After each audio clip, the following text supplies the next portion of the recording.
Makautos kayo, kala nyo mga mayaman kayo. Ako talagang kinakalaban nyo. Gusto nyo talagang malaman ang ugali ni Blandina.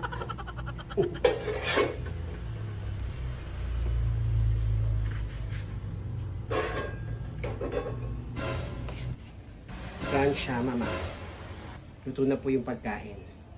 May silbi din pala itong si Blandina dito sa bahay. Masarap yung luto niya. Tama ka, ma. Katulad ng luto ni Nena, pag tinulang manok, ang lansa pa rin, di ba nilagyan ng luya. Buti magsilayas kaya rito. Ni-pressure ko ni mama. Kailangan may pakita akong bata. Ba't hindi pa ako nilangayla?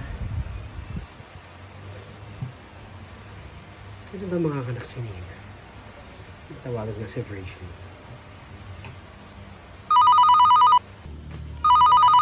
Sino tumatawag na to? Hello, sino to? Hello, Virgin. Si Blandina to. Oh, Blandina, bakit? Kamusta kayo dyan sa lugar natin? Sa lugar nyo? Okay naman kami rito. Okay naman yung mga tao dito sa lugar namin. O nga pala, Virgin, may tanong ako sa'yo. Bakit ano ba yun? May idea ka ba kung kailan manganganak si Nena? Ang alam ko, this month manganganak si Nena. Ayun yung sabi ni Kamo niya. Ah, talaga? Pero sa tingin mo, saan siya manganganak? Hospital? Lying in? Sa bahay lang? Tell me. Ito magkakaalam ko sa hospital. Sa hospital. Alam mo ba kung saan hospital to? Pabelia yata? Pabelia, oo. Fabelia. Ah, sige. Salamat, Virgilin, ha? Ah, sige, sige. Salamat ulit sa'yo.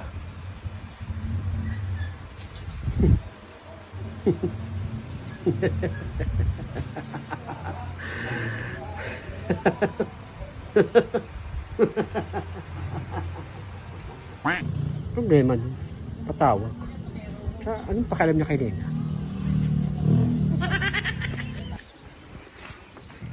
Oh, Aling Adel pa. Oh, bakit Virgil? Ano ba kayo nakakatawag lang sa akin ni Blandina? At tinatanong kung kailan daw manganganak si Nena. Himala. Concerned yung babae. Akala ko naman importante sasabihin mo. Ay naku, wala akong pake dyan sa mga issue niyan. O nga pala, Aling Adel pa, kamusta na yung pinagbubuntis ni Blandina? Kailan siya manganganak? Si Nena malapit ng mga anak. Parang wala pa akong narinig sa inyo na kung kailan manganganak yan si Blandina. Ano, hindi ko alam kung kailan manganganak yung babaeng yun. Grabe naman kayo, lagi nyo kasama, di mo tinatanong. Kahit lagi kami magkasama sa bahay, hindi ko pinapansin yung bisita ko dun eh, pinamigyan nyo lang yung pera sa mga pulubi, sa katulad nyo, mga pulubi kayo. O sige, dyan na muna ho kayo at may gapangan daw dun sa barangay natin. Bibigay yata si Kapitan ng 300, malay mo, totoo. Talaga? Bibigay ng 300? Sige, sige na.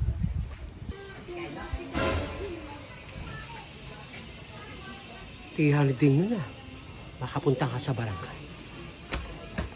Uy, Aling Adelfa, kamusta? Alam mo ba na malapit na ang mga anak si Nena?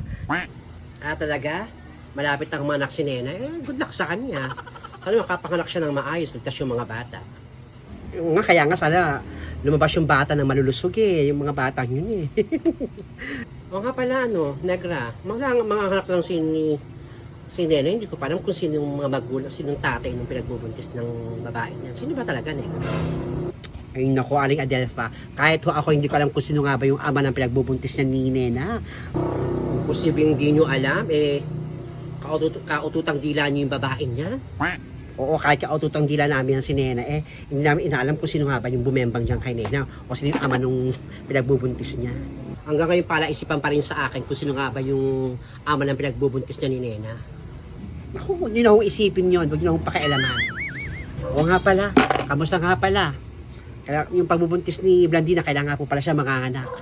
Si Blandina malapit na rin manganak. Nakakatuwa nga, talagang prepared na si Blandina sa kanyang panganak kompleto sa mga gamit. Siyempre, manganganak siya sa Asian Hospital, yung mamahaling hospital dyan sa may Alabang. Hindi naman manganganak yan si Blandina kung saan-saan lang. Siyempre, sa mga mamahaling hospital, siyempre, first baby niya yun, mayaman yung si Blandina. Bongga naman sa mamahaling hospital pa. O sige, dyan ka na. O sige ho, ingat.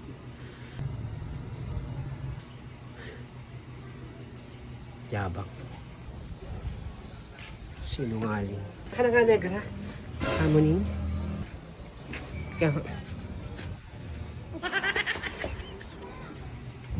Si Kamuning yun, ha? Ba't niya hinawakan? Sino yun? Si Aling Adelfa yung pati si Kamuning. Kamuning. Alam ko narinig mo yung mga sinabi ko kay Negra. Sana ilihim mo to. Alam ko, huwag ka mag-alala. Hindi ko bubulgar yung kasinungalingan mo. Hindi ko sasabihin kahit kanino na hindi nagdadalang tao si Blandina. Marunong ako magtago ng sikreto ng iba. Kapag nailihim mo to, sasabihin ko kay Blandina na bigyan ka ng pera. Itahimik mo lang yung bunganga mo, ka magsasalita.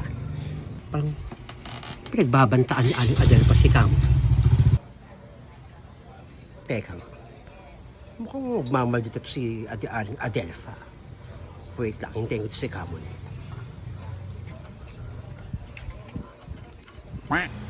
Oo, pinapangako ko. Ipangako mo yan. Is na ako. Sige. Kamuning, anong inaano sa inyo ni Aling Adelfa? Ayun ba? Wala yung Feli. Parang kakaiba siya. Parang binabantaan kayo. Hindi naman niya ako pinagbabantaan. Dahil subukan niyang gawin sa akin yun. Kaya ko siyang kulamin. Buti na naman. Tama, Kamuning, kulamin niyo. Sige na. Bruhong matanda. Ano kaya yung inaano niya? Parang may lihim na alam si Kamuning tungkol kay Aling Adelfa. Ano kaya yan?